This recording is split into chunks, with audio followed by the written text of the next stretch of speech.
Dan Cowley after the 1-1 draw for Braintree Town against Guiseley. Dan, the big moment of this game is the equaliser for Guiseley. What did you make of it? It's the worst thing I've ever seen in football. I've been involved in it since I was 5 years old, now 38. And yeah, worst thing I've ever seen in football. I have to say, what I saw in the last 15-20 minutes from our players was probably the best thing in football, because the way we responded, the way we kept our discipline under immense emotion. I think we should be massively proud of ourselves, and the fact that there was only one team trying to win that game after all that has happened to us says everything about our group. You know, we're a small club sitting in sort of in and around the playoffs in the Conference National, and that's the reason why, because we've got fantastic players with fantastic character, a real spirit and togetherness amongst us. And we have to use this moment. You know, we're desperately disappointed and feel really harshly treated today, but we have to use this moment to drive us on and fuel us and inspire us for the rest of the season. When the ball went into the back of the net, was there a discussion whether you'd be able to get a free goal? Well, I spoke to the players, and the players said that they were going to give it back. That's what they'd highlighted they were going to do. Obviously, our goalkeeper was in a position just to receive the ball back, and he's just chipped it straight over him and into the goal. What the disappointing is from my perspective is, I'm a football man.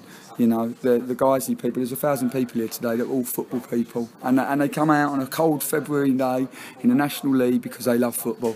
But what we've seen today goes against everything that I've been brought up with.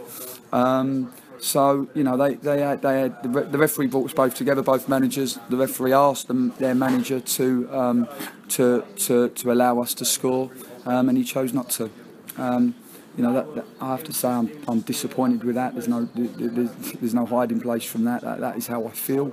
I appreciate that, you know, it's an emotional game, and as a manager you have to make impulsive decisions. But he had enough time to digest the moment, I felt, and make the correct decision for football. But he, you know, I don't know. It's left a sour taste in our mouth. Obviously, you know, the Guiseley people have to look themselves in the mirror and have to wake up in the morning, and you know, I know they're football people. I'm pretty sure that they will be regretting their decisions once the furore and the emotion has calmed down. Looking at the result, I mean, do you see it as a decent point in terms of the performance and the goal that was scored? No, we've been robbed of 2 points. We've been absolutely robbed of 2 points. It's a game that we totally controlled.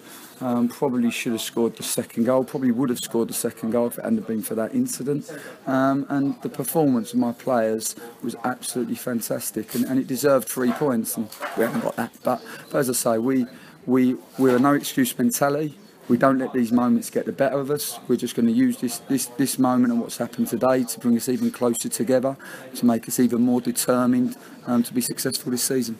And you've got some tough games coming up, obviously, trying to get into the playoffs, so you feel that you can use this moment to move forward? Well, we have to.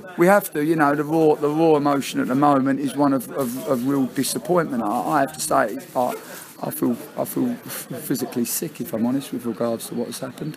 But we'll dust ourselves down. As I say, we're pretty resolute, we're pretty determined, and as I say, we're going to use this moment to fuel us, to energise us, and to give this one hell of a fight.